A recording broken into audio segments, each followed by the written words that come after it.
그리스도로 말미암아 항상 찬송의 제사를 하나님께 드리자. 이는 그 이름을 증언하는 입술의 열매니라.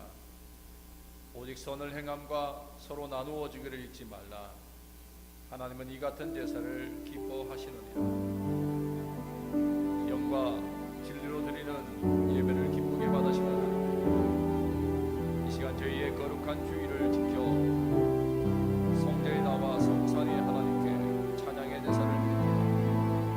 우리의 마음을 하나로 모으고 입술을 온전히 합하여 드리는 예배를 기쁘게 받아 주옵소서.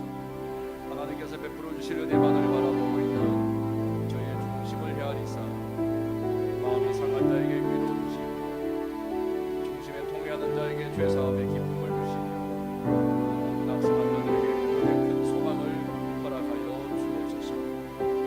사랑하시는 그리스도로 오시는 예수 우리의 이름으로 기도드립니다.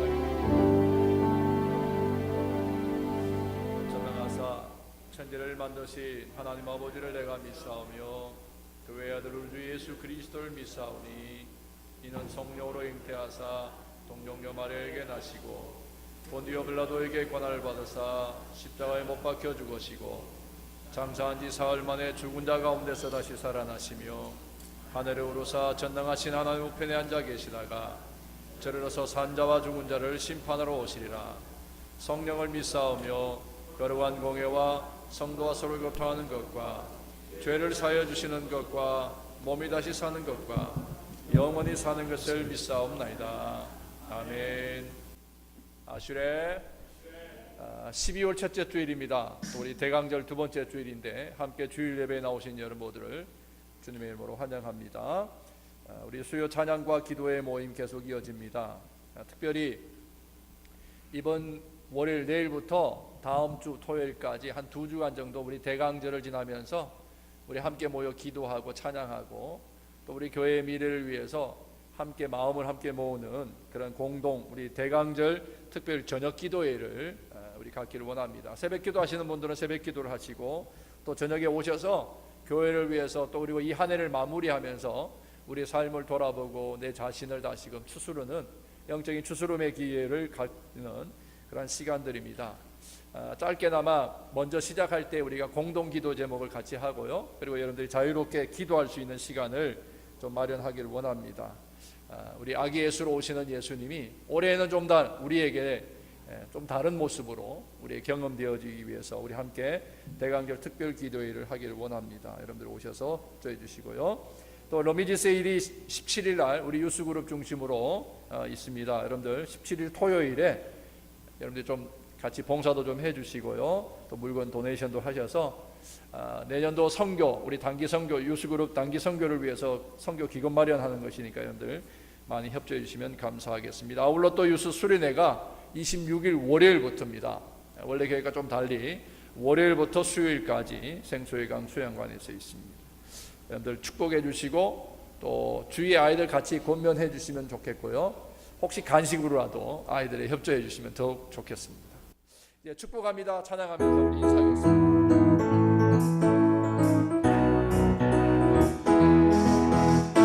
축복합니다. 주님의 이름으로 축복합니다. 축복합니다. 주님의 사랑으로 이곳에 모인 주의 거룩한 자녀에게 주님의 기쁨과 주님의 사랑이 충만하게 넘치기를. God bless you, God bless you. 축복합니다.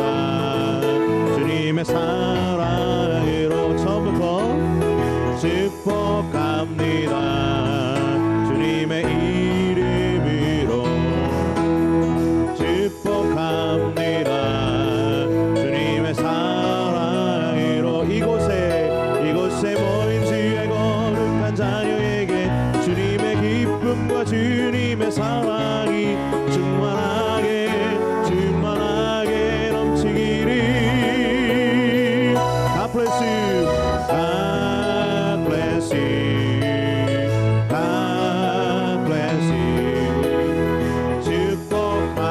고백합니다. 주님의 사랑으로 God bless you, God bless you, God bless you. 축복합니다. 주님의 사랑. 내가 주인 삼은 모든 것 내려놓고 힘을 사랑합니다 고백하면서 함께 찬양드립니다.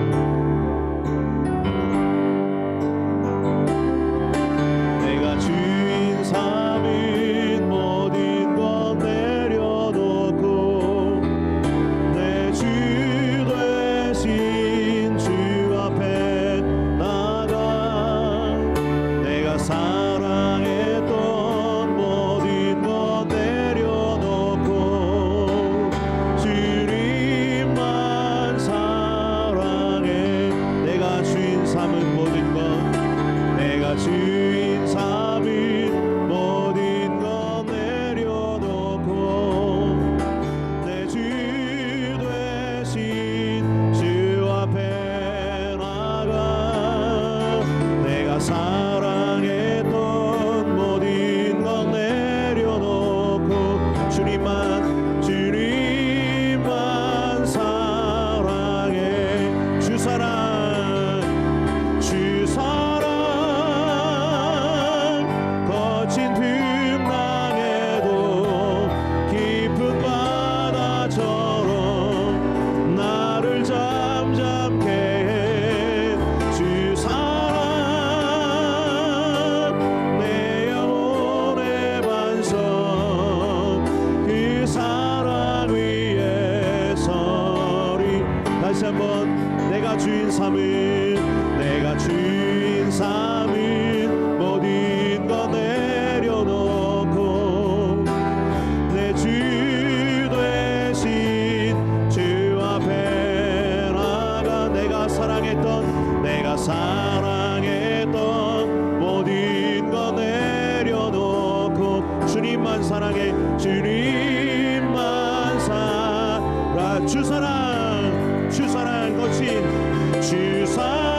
주옵소서. 우리 이 시간에 같이 기도할 때에 주님, 오직 평화를 주시는 분은 주님밖에 없습니다.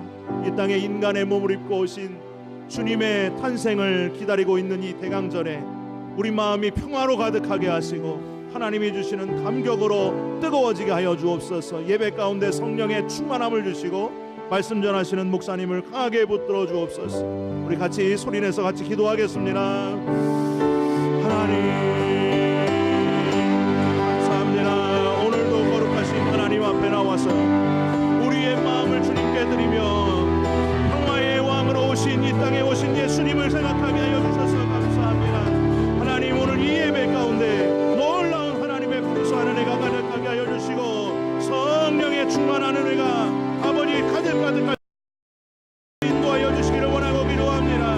이 땅의 전쟁과 아버지 연관 욕심으로 인하여도 아버지 하나님 정말 평화가 없음을 기록합니다. 오직 평화는 주님께 있음을. 오늘 이 시간에 우리의 마음이 다시 한번 주님께 집중하여서 주님을 바라볼 수 있는 우리의 마음이 되게 하여 주시고 그냥 왔다 돌아가는 심령 없게 하여 주시고 놀라운 주님의 은혜를 깨달아 이 시간에 새롭게 변화되는 이 시간 될 수 있도록 주여 함께하여 주옵소서. 말씀 전하신 목사님 강하게 붙들어 주시고 아버지 하나님의 놀라운 은혜로 감동을 허락하여 주셔서 충만한 은혜가 이 시간에 가득가득할 수 있도록 하나님 인도하여 주옵소서. 마음에 걱정과 염려 가지고 나온 성도 있습니까? 하나님 이 시간에 해결되는 역사가 일어나게 하여 주시고 놀라운 치유의 역사가 가득가득할 수 있도록 하나님 주의 사랑의 물들로 이 시간에 품어주시기를 간절히 바라고 원합니다. 주옵소서.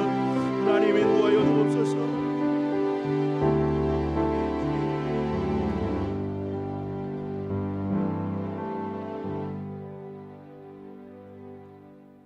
우리와 함께 하심이 간절하셔서 몸을 입고 이 땅에 오신 임마누엘 하나님, 오늘도 하나님의 임재를 기대하며 우리와 함께 하시는 그 은혜를 덧입고자 주의 전에 모인 우리를 하나님 살펴 주옵소서.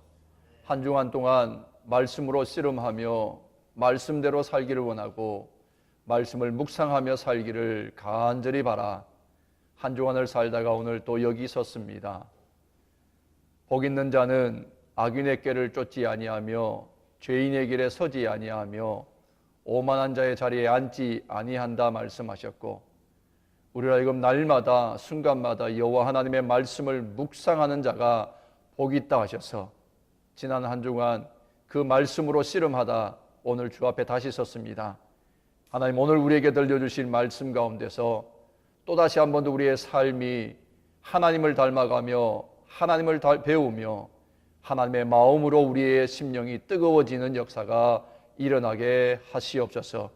이 땅에 몸을 입고 오시되 나누어진 분열된 곳에 평화를 이루기 오시고 소망을 잃어버린 곳에 소망을 주시기 오시고 하나님과의 관계가 깨어진 것을 회복시키기를 원하셔서 오신 그 그리스도를 오늘 만나게 하옵소서.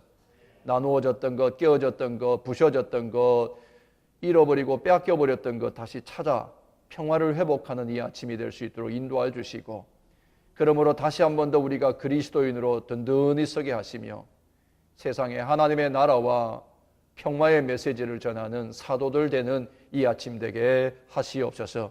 하나님, 우리 자신을 돌아보는 이 시간들이 되기를 원합니다.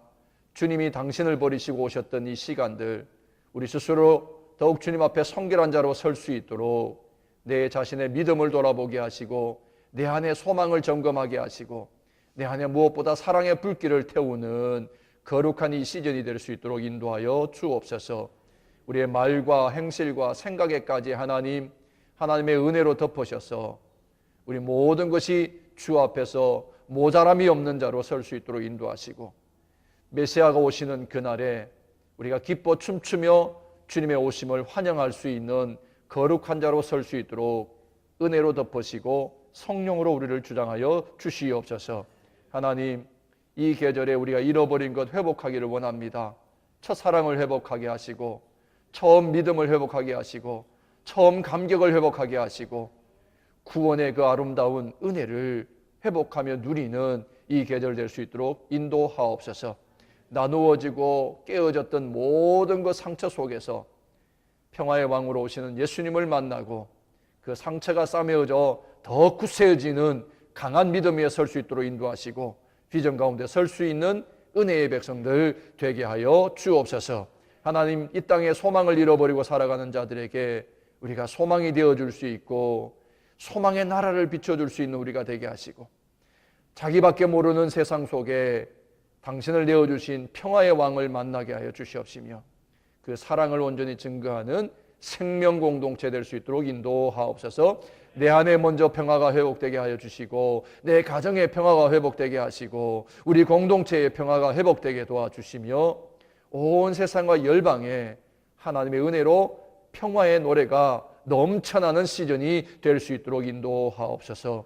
특별히 이 땅과 우리 고국을 위해서 평화를 잃어버리고 소망을 잃어버린 듯한 이 땅과 우리 고국을 위하여 기도합니다. 하나님, 이 추운 계절에도 길거리로 나가 소망을 찾기 위해 외치는 우리 고국의 백성들 긍휼과 자비를 베풀어 주옵소서.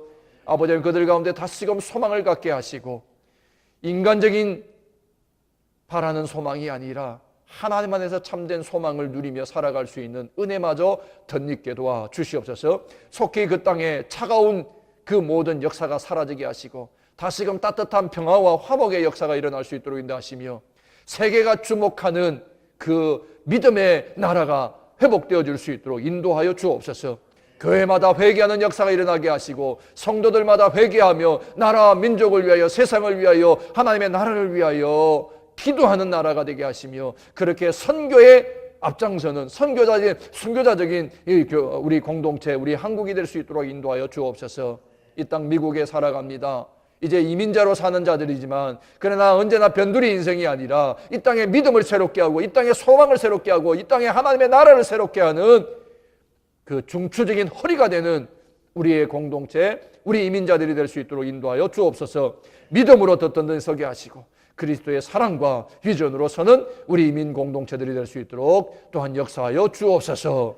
하나님, 특별히 저 북한 땅, 하나님, 우리의 아픔이고 우리의 눈물이요 우리 가슴을 뚫리게 하는 저 북한 땅에 숨겨진 하나님의 사람들의 부르짖음을 외면하지 마시고 하나님이 그 땅에 속히 평화를 회복할 수 있도록 인도하여 주옵소서. 눌린 것, 빼앗긴 것 하나님 다 돌려받는 역사가 있게 하시되 하나님의 공의가 하수처럼 강물처럼 흘러넘치는 역사가 시작될 수 있도록 악의 무리를 제하여 주시고 하나님의 역사가 시작될 수 있도록 그날을 속히 허락하여 주시옵소서. 오늘도 예배하는 모든 어린아이들부터 우리 모든 공동체의 지체들, 우리 미국 회중들까지 하나님의 은혜로 덮으시고 평화가 넘치는 감사와 감격이 있는 예배와 만남들이 지속될 수 있도록 역사하여 주시옵소서. 하나님, 아픈 자들 위로해 주시고 그 자리가 하나님 홀로 있는 외로움의 자리가 되지 아니하며 하나님과 함께하는 회복과 감격의 자리가 될 수 있도록 은혜 더하여 주시옵소서. 낙심한 자들 주님 다시금 세움받아 주시고 또 아버지 상처단 자들에게 아버님 그 아픔을 싸매며 더 강한 믿음으로 굳게 설 수 있는 은혜를 허락하여 주시옵시고 찬양과 경배를 받으시며 말씀 가운데서 새로운 결단과 깨달음으로 인도하여 주실 예수 그리스도 이름으로 감사하며 기도 올리옵나이다. 아멘. 오늘 우리에게 주시는 하나님의 말씀은 이사야서 11장 1절로 9절까지 있는 말씀 보시겠습니다. 이사야서 11장 1절로 9절까지의 말씀입니다.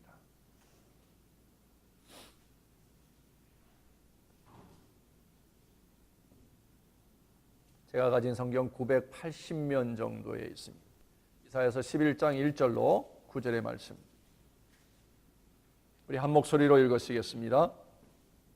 이새의 줄기에서 한 싹이 나며 그 뿌리에서 한 가지가 나서 결실할 것이요 그의 위에 여호와의 영 곧 지혜와 총명의 영이요 모략과 재능의 영이요 지식과 여호와를 경외하는 영이 강림하시리니 그가 여호와를 경외함으로 즐거움을 삼을 것이며 그의 눈에 보이는 대로 심판하지 아니하며 그의 귀에 들리는 대로 판단하지 아니하며 공의로 가난한 자를 심판하며 정직으로 세상에 겸손한 자를 판단할 것이며 그의 입에 막대기로 세상을 치며 그의 입술의 기운으로 악인을 죽일 것이며 공의로 그의 허리띠를 삼으며 성실로 그의 몸에 띠를 삼으리라. 그때의 이리가 어린 양과 함께 살며 표범이 어린 염소와 함께 누우며 송아지와 어린 사자와 살찐 짐승이 함께 있어 어린아이에게 끌리며 암소와 곰이 함께 먹으며 그것들의 새끼가 함께 엎드리며 사자가 소처럼 풀을 먹을 것이며 젖먹는 아이가 독사의 구멍에서 장난하며 젖된 어린아이가 독사의 굴에 손을 넣을 것이라. 내 거룩한 산 모든 곳에서 해됨도 없고 상함도 없을 것이니 이는 물이 바다를 덮음같이 여호와를 아는 지식이 세상에 충만할 것임이니라. 아멘.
모든 염려 주님께 맡겨요.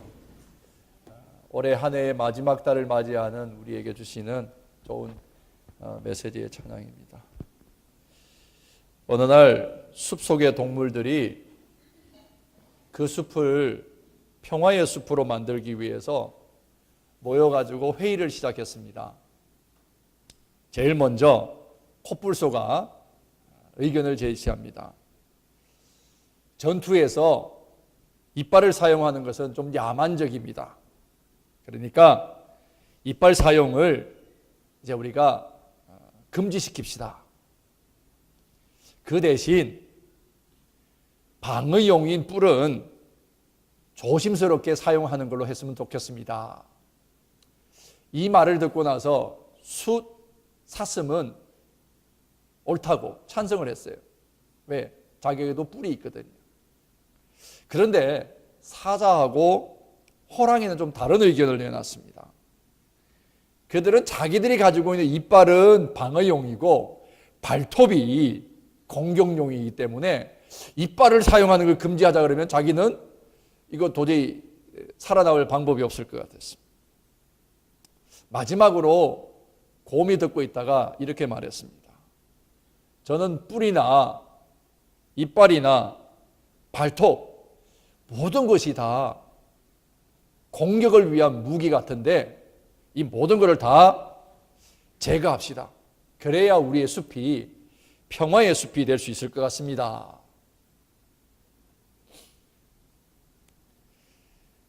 그러나 그들은 자신이 가지고 있었던 첫 번째 무기를 버릴 수가 없었기 때문에 전부 곰의 의견에 반대표를 던졌습니다. 결국엔 회의가 무산이 되고 말았습니다. 이처럼 세상에서는 우리가 아무리 참된 평화를 원한다고 할지라도 서로의 이기심 때문에 완전한 평화를 누릴 수가 없다라고 하는 우화입니다. 그렇지만 세상 마지막 날에 우리는 한 번도 누려보지 못한 완전한 평화를 누리게 될 텐데 그때는 바로 메시아가 다스리시는 왕국이 세워질 때입니다. 이건 제 얘기가 아니고요. 영국의 수상을 지냈던 윈스턴 처칠이 한 연설에서 인용했던 우화이고 나누었던 메시지입니다. 오늘 여러분들이 보시다시피 앞에 호프와 피스, 오늘은 대강절 두 번째 주일, 평화의 왕으로 오시는 아기 예수님을 환영하는 대강절입니다. 먼저 이 예배에 있는 여러분들 가운데 평화의 왕으로 주로 오시는 예수님의 평화가 먼저 여러분들 가운데 가득 넘치기를 축원합니다. 여러분들, 하나님의 나라는 어떤 곳일까요? 예수님이 오심으로 완성되어질 그 하나님의 나라는 과연 어떤 나라와 어떤 모습을 가지고 있을까요? 그거는 여러분들이 좀 두 번째로 치더라도 그러면 여러분들이 기대하고 있고 여러분들이 늘 그리고 있는 상상 속에 그 하나님의 나라는 어떤 곳입니까? 오늘 이 질문들을 가지고 본문을 한번 봤으면 좋겠습니다.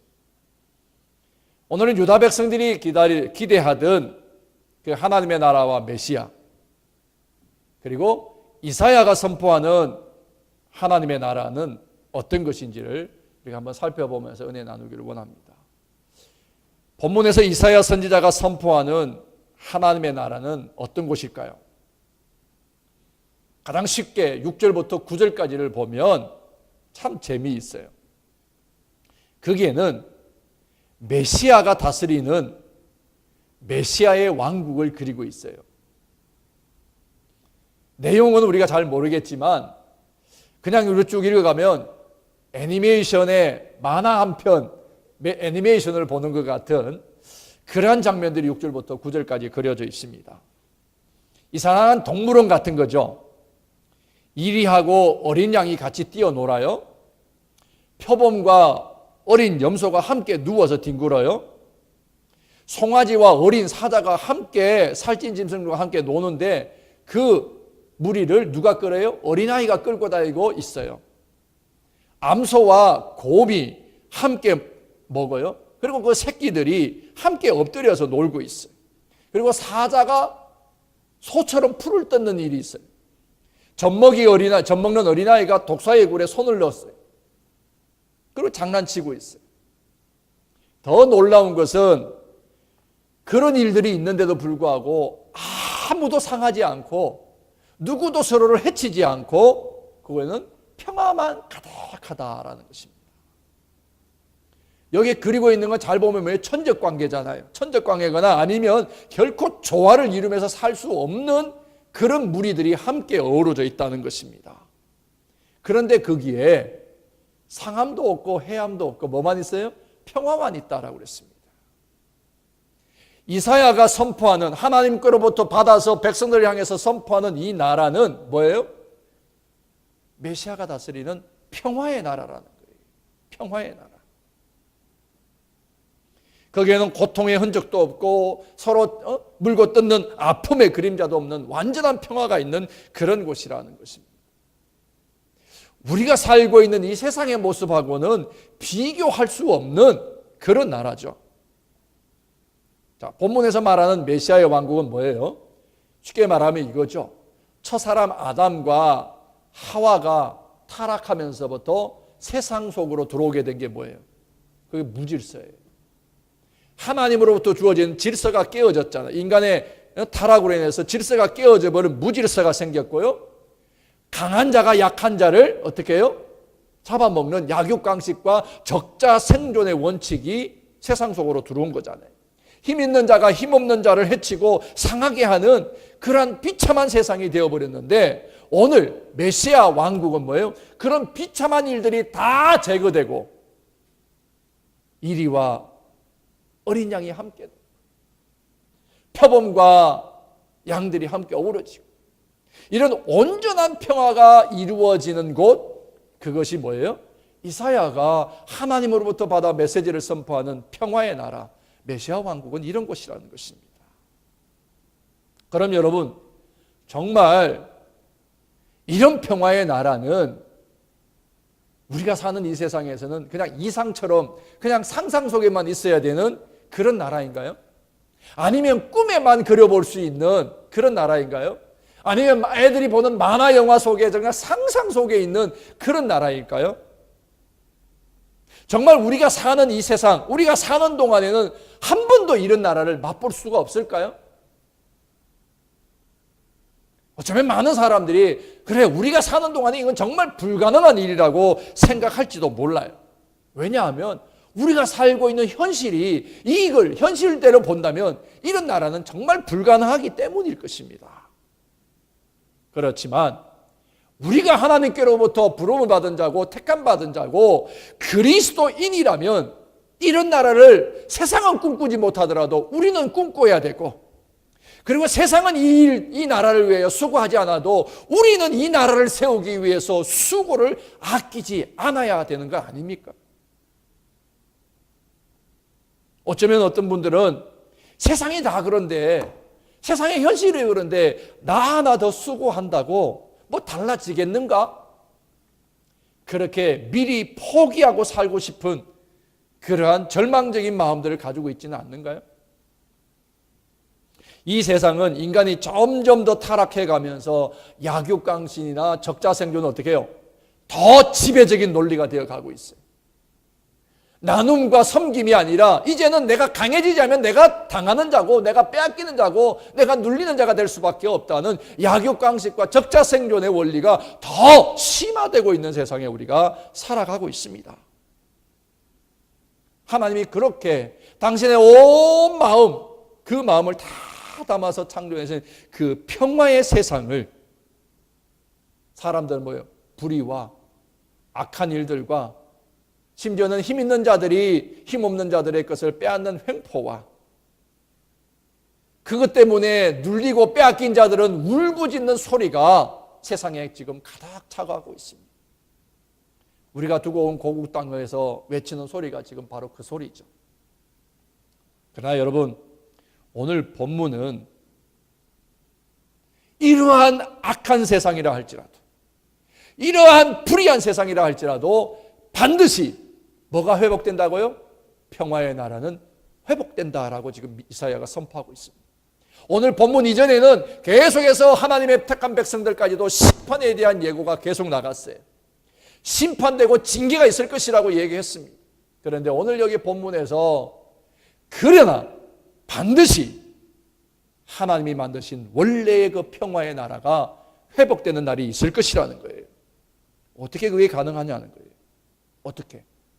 메시아가 다스리는 나라가 되면, 메시아가 왕으로, 그 그리스도가 왕으로 오시는 나라가 되면, 그렇게 되고 세상이 새로 열리게 되면 약육강식 적자생존은 사라지게 될 것이고, 처음 하나님이 만들어 놓으신, 하나님의 영으로 창조해 놓으신 그 평화의 세상이 회복될 것이라는 것입니다. 여러분, 다시 한 번 더 묻습니다. 이 평화의 나라가 이 세상에 가능할까요? 여러분, 가능하다고 믿으십니까? 아멘. 여러분들, 세상에 하나님을 모르는 사람이라면, 믿지 않는 사람이라면 그러한 일이 어떻게 그게 가능하겠냐? 불가능하다라고 얘기할지 모르지만, 창조주이신 하나님을 믿는 우리라면 그 일이 불가능한 일만은 아니라는 믿음의 고백이 이제는 우리에게 있어야 돼요. 이 악한 세상에 소망이 될 수 있다면 우리가 세상 사람들이 헛되다라고 할 수 있는 그 믿음이 우리 안에 있어야 되는 거예요. 하나님이 메시아가 되시는 그 나라가 되면, 그러면 가능하다는 거예요. 성경에 예가 있잖아요. 창세기를 가보면 노아 홍수 때 한번 보십시오. 방주 안에 누가 들어갔어요? 노아의 가족 8명이 들어갔어요. 그 다음에 뭐가 들어갔어요? 맹수도 들어가고 아주 연약하니 연약한 짐승들이 다 들어갔어요. 그런데 그 맹수들이 배고프다고 약한 자 잡아먹었어요? 아니요. 그런 일이 전혀 없었습니다. 왜 그랬을까요? 그게 하나님이 다스리시는 곳이기 때문이에요. 하나님이 주인이신 곳이기 때문이에요. 하나님은 처음 평화의 동산 에덴 동산을 만들어 놓으셨지만 인간이 파괴시켜버렸지만 다시 한 번 더 인간을 정리하시고 하나님 평화의 동산을 회복시키시는 그 모델이 노아의 방주고요. 결국에 오늘 우리가 몸담고 있는 이 성전이 노아의 방주와 같아야 되고 에덴 동산과 같아야 되는 평화의 동산으로 되어야 되는 것이, 그게 오늘 우리 교회예요. 하나님이 천국을 미리 보내주신 것이 바로 교회이고 가정이라면, 오늘 우리의 믿음에는 이 교회가, 우리의 가정이 천국이 되어서 세상에 잃어버린 소망을 주는, 잃어버린 평화를 다시금 전해주는 그런 공동체가 되어야 하지 않겠느냐는 것입니다.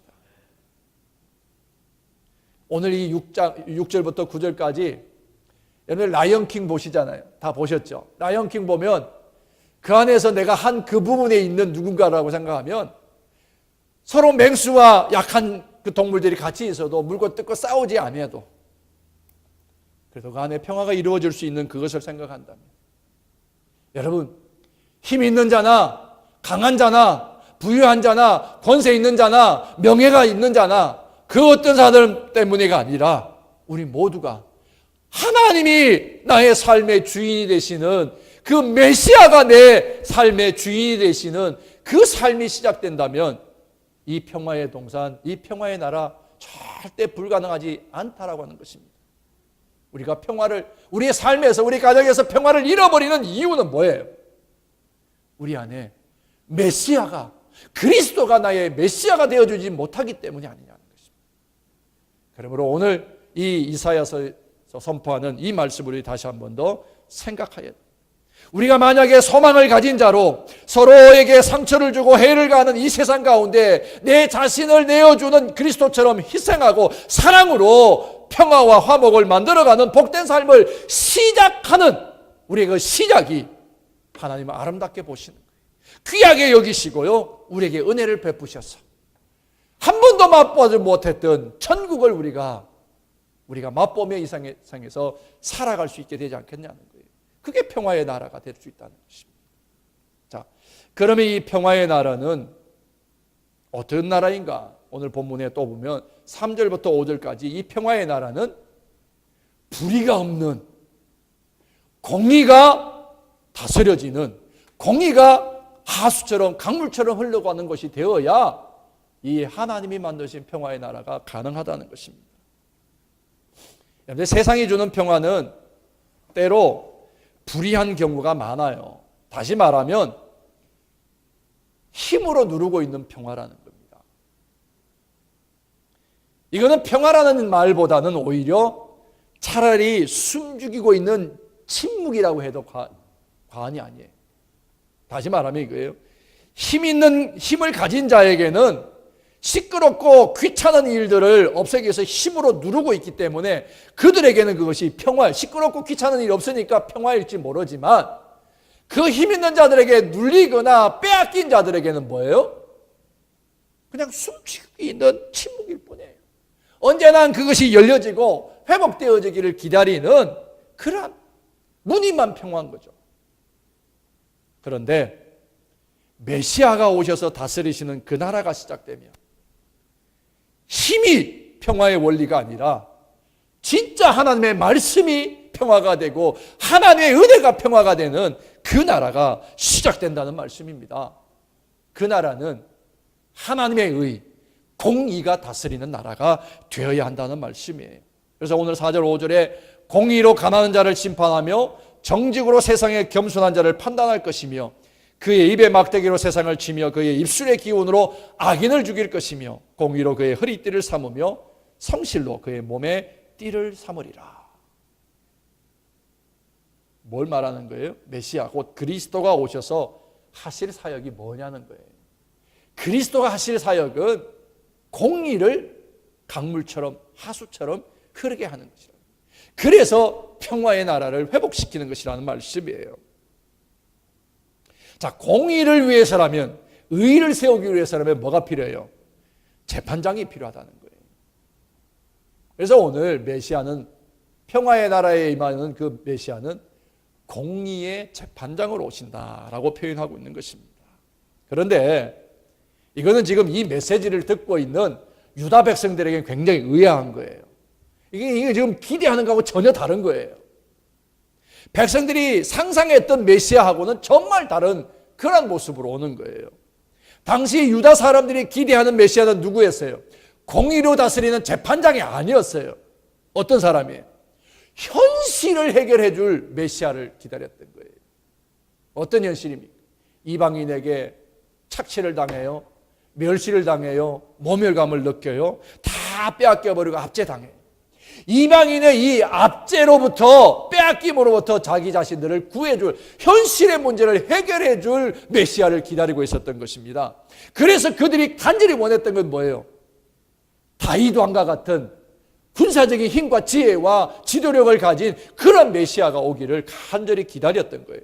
그래서 나라를 회복시키고 나라를 번성시키고 그리고 세상을 향해서 호령할 수 있는 그런 위치로 다시금 회복되기를 바랐던 거예요. 그런데 오늘 본문에 하나님이 이사야의 입술을 빌려서 선포하시는 게 뭐예요? 군사적인 영웅이나 지도력을 가진 메시아가 아니라 공의로 판단할 재판장으로 오실 것이라고 선포하는 거예요. 여러분, 여러분의 상상 속에서, 여러분의 마음 속에서 그리는 메시아, 그리스도의 모습은 어떤 분입니까? 혹 하나님이 오늘 이사야에게 보내시고자 하는 메시아의 모습과 유다 사람들이 바라는 메시아의 모습처럼 달랐던 것처럼 우리도 혹시 하나님이 원하시는 그 메시아에 대한 기대와 메시아에 대한 모습과 우리가 바라는 것이 좀 다르지는 않나? 한번 우리 돌아봤으면 좋겠어요. 자, 그러면 왜 메시아가 꼭 재판장으로 오셔야만 했을까요? 아주 중요한 질문이에요. 여기 이게 해결이 안 되면 이사야서에서 이사야가 선포하는 것은 백성들에게 뭐예요? 돌 맞을 말이에요. 돌 맞고 비판받고 오히려 쫓겨날 만한 그런 얘기입니다. 뭡니까? 메시아가 꼭 재판장으로 오셔야만 하는 이유는 하나님이 택하신 백성들의 그 위기는 군사적인 힘이 없어서가 아니에요. 나라가 약해졌기 때문에, 경제력이 약해졌기 때문에 그게 아니라는 거예요. 뭡니까? 표면적으로는 이방 나라에 빼앗기고 눌리게 되고 하니까 군사적으로 열세고 경제적으로 착취를 당하니까 그렇게 이해할 수 있어요. 그러나 여러분, 이 유다가 군사력을 가지고 경제력을 키운다 해도 그 당시에 아시리아나 바벨론이나 로마 이 제국들처럼 그렇게 부강한 큰 힘을 가지고 있어요. 그런데 하나님의 백성들이 이 이방인들에게 철저하게 짓밟히고 온갖 수모와 멸시를 당했던 본질적인 이유가 뭐냐는 겁니다. 본질적인 이유. 군사력이 약해서? 경제력이 약해서? 정말 그랬을까요? 구약 성경을 여러분들 전체 통독하면서 우리가 다 배워서 봤습니다. 여러분들 하나님의 백성 이스라엘이 언제 군사력으로 나라를 지킨 적이 있습니까? 이스라엘 백성들이 언제 자신들이 가진 그 힘으로 전쟁에 나가서 전쟁에 이긴 적이 있습니까? 단언컨대 이스라엘 역사에 단 한 번도 그들 힘으로 나라를 지키거나 그들 힘으로 전쟁에 이긴 적이 없어요. 그들이 나라를 보존할 수 있었고 그들이 나라가 번영할 수 있었던 것은 다 뭐예요? 전적인 하나님의 은혜였어요. 하나님이 하신 것이었습니다. 그렇다면 유다 백성들이 이스라엘 이방인들에게 파괴와 파멸을 당하면서 수비와 멸치 가운데 그 치욕 가운데 던져지게 된 이유는 무엇이었어요? 그게 오늘 여기 본문의 가르침이에요. 그것은 정말 자기들의 주인이 되시고 자기 삶에 도움이 되시고 힘과 능력이 되시고 누구보다도 강하신 하나님을 버리고 하나님의 의를 버리고 불의를 택했기 때문이라는 거예요. 이사야가 선포하는 게 공의의 재판장으로 오셔야만 하는 메시아, 그것은 이스라엘 땅에 하나님을 외면하고 하나님의 말씀이 없는 자리가 되고 불의가 행해지고 있었기 때문이라는 것이었습니다. 그래서 하나님은 이방 나라들을 들어서 이스라엘 백성들을 징계하시고 심판하신다고 하는 것입니다. 그렇기 때문에 하나님의 백성들이 회복되고 참된 평안을 누리기 위해서는 정말 필요한 게 뭐냐면 군사적인 힘을 기르거나 경제적인 부가 아니야. 모든 백성들 가운데 뭐가요? 하나님의 의가 회복되어야만 한다는 것입니다. 그때에 참된 평화가 이루어진다는 말씀입니다. 여러분, 여기서 질문 하나 드립니다. 오늘 여러분들이 누리는 구원이라는 것이 뭐예요? 구원받은 자로서 내 삶의 본질이 무엇입니까? 아주 중요한 질문이에요. 이건 신앙의 근본에 대한 질문입니다. 여러분들, 구원이라고 하는 것은 옛날에 예수 믿고 복 받으세요 라고는 이 한마디 속에 이걸로 해결된 게 아닙니다. 구원이라는 건 단지 외적인 환경이 변화되는 게 구원이 아니에요. 다시 말하면 이거예요. 내가 이 땅에서 얼마나 더 건강하고 얼마나 많이 벌고 얼마나 많은 것을 쌓아둘 수 있고 얼마나 좋은 옷을 입고 얼마나 좋은 음식을 먹고 얼마나 좋은 집에 살고 그런 외형적인 변화, 그것이 구원의 본질이 아니라는 거예요. 그건 본질이 아니라 따라오는 부수적인 은혜예요. 근본적으로 구원이라는 게 뭐예요? 하나님과의 관계 회복이에요. 인간의 욕심 때문에, 인간의 죄 때문에 깨어버린 평화를 회복하는 거예요. 그 하나님의 그러니까 평화의 하나님과 화목하는 거예요. 구원의 본질은 뭐예요? 우리가 불의로 하나님을 범하여 버린 의를 회복하는 거예요. 구원의 삶이라는 것은 하나님의 베풀어 주신 그 의의 근거에서 살아가는 삶이 구원받은 자의 삶의 본질이라는 것입니다. 그럼 하나님의 의는 뭐예요? 하나님의 의가 뭐예요? 그거는 죄가 없는 상태예요. 하나님은 죄 없는 분, 하나님은 의로운 분이셔. 거룩 그 자체시잖아요. 하나님의 의가 회복되어야 된다는 얘기는 우리 안에 죄가 없어야 된다는 말이에요. 우리 스스로가 성격해 되어져야 되고 하나님 앞에 거룩한 자로 날마다 가기 위해서 말씀으로 우리가 씨름해야 되고 그 하나님의 의를 이루기 위해서 우리 스스로가 겸비한 자, 겸손한 자가 되어야 된다는 말씀이에요. 하나님 없이 살아가는 삶, 하나님을 멀리하는 삶이 죄라면 하나님의 의는 뭐예요? 의라고 하는 것은 하나님의 임재 가운데 살아가는 거예요. 하나님의 임재와 동행하며 살아가는 거예요. 하나님의 마음으로 세상을 보면서 살아가는 거예요. 하나님의 마음으로 세상을 어떻게 하면 평화의 동선을 만들어 갈까? 그 하나님의 마음으로 세상을 살아가는 것이 바로 의라는 거예요. 여러분, 우리 모두가 하나님의 의에 근거한 복된 삶을 살아갈 수 있기를 바랍니다. 복의 근원이시고 완전한 의가 되시는 그 하나님과 연합한 삶을 삶으로 인해서 우리 안에 넘치는 구원의 감격이 회복되어지기를 주의 이름으로 축원합니다. 이것이 평화예요.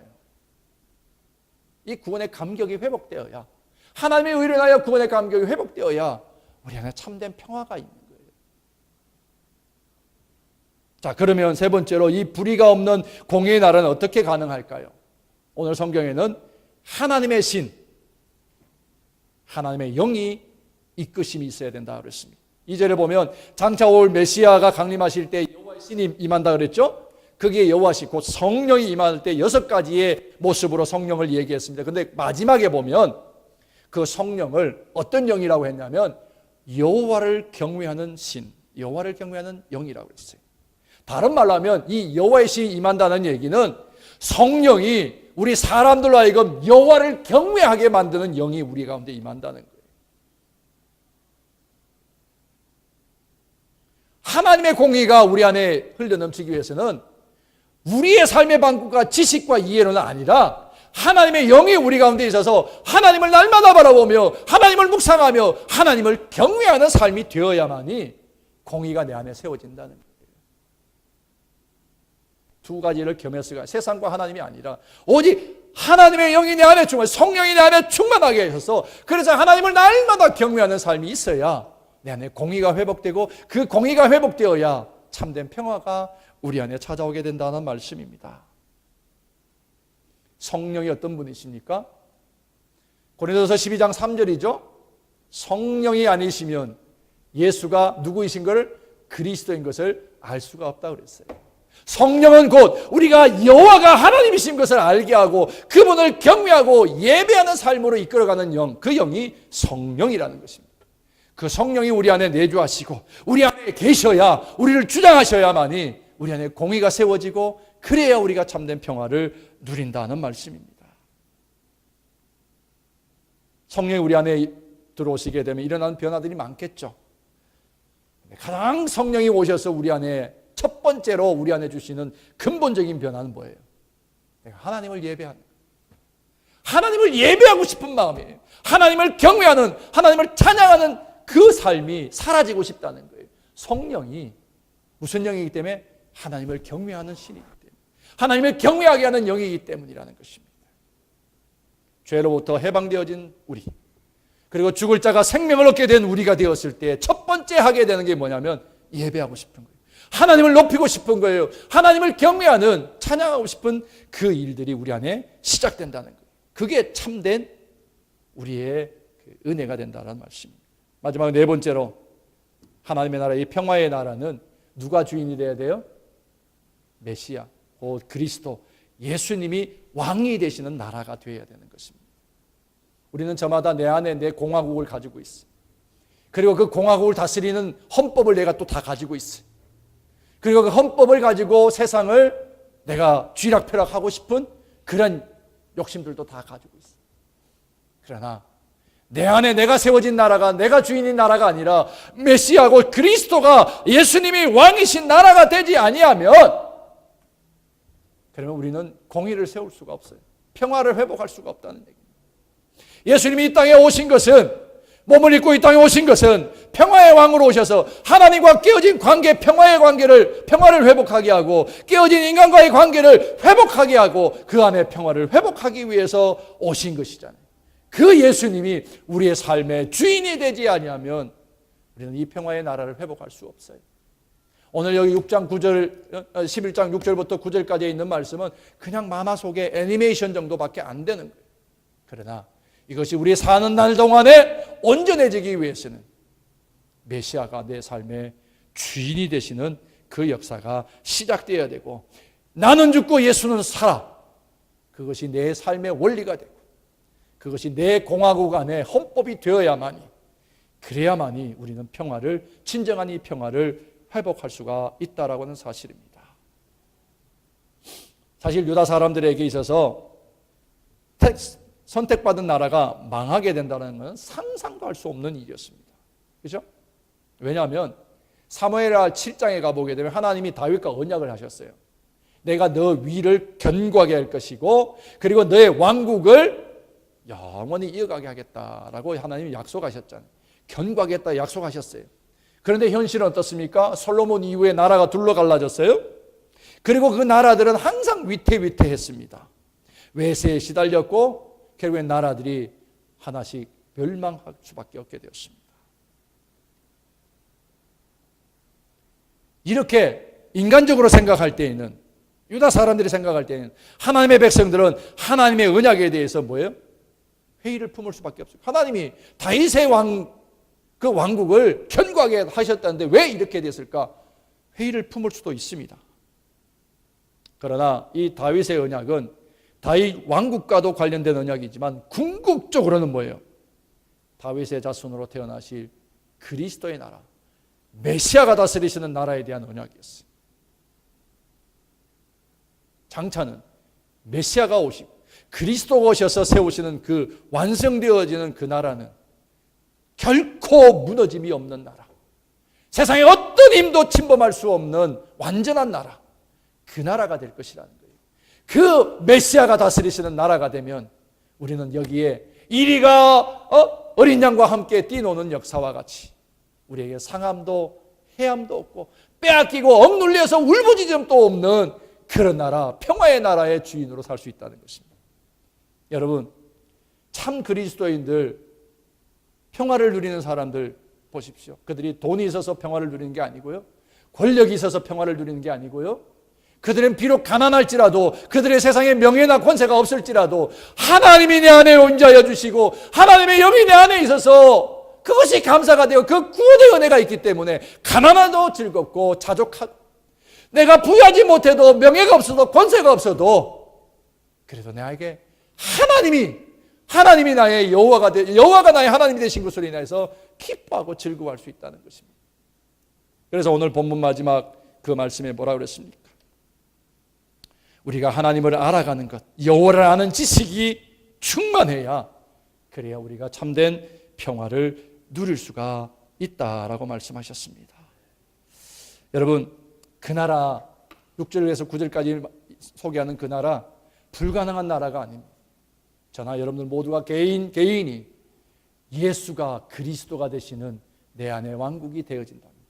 그리고 우리 공동체 안에 예수가 그리스도가 되셔서 다스리시는 그 말씀 앞에 전적으로 우리가 순종하며 내가 죽는 그 나라가 된다면 우리는 참된 평화를 누리게 될 줄로 믿습니다. 이 은혜와 이 평화, 이 구원의 감격을 우리 모두 함께 누려갈 수 있는 귀한 믿음의 삶이 시작되기를 주의 이름으로 축원합니다. 잠시 기도하겠습니다. 하나님 고맙습니다. 오늘 우리에게 주신 말씀 기억하며 하나님이 예수 그리스도가 나의 삶의 주인이 되시고 성령이 나를 인도하시는 삶이 시작되어 우리 안에 하나님이 주인이신 나라, 그 평화의 나라가 회복될 수 있는 은혜를 있게 하옵소서. 참으로 부당한 일들이 많고 우리로 하여금 긴장하고 두려워하게 할 만한 이 세상의 일이 많지만 내가 메시아 때문에, 그리스도 때문에, 평화의 왕으로 오신 예수님 때문에 우리가 어떠한 일에도 자족하고 어떤 일에도 감사하며 기쁨을 잃지 않는 삶을 살아가는 우리 될 수 있도록 인도하여 주옵소서. 예수님 이름으로 감사하며 기도드립니다. 아멘. 이제 준비하신 예물 하나님 앞에 봉헌하시겠습니다.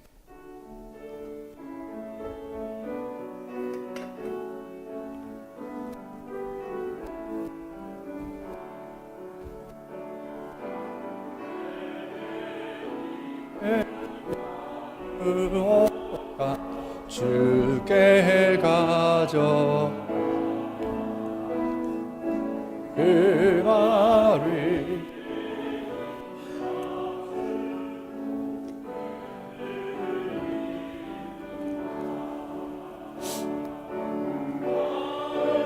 위에 험한 산길 오르신 예수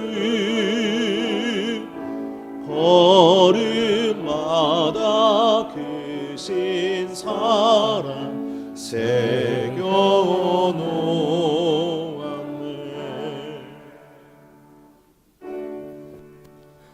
내게 있는 모든 것을 아낌없이 드리래. 사랑하고 의지하여 주 살아 살리라 주께 드리네 주께 드리네 사랑하는 구주 앞에 모두 드리네 아멘.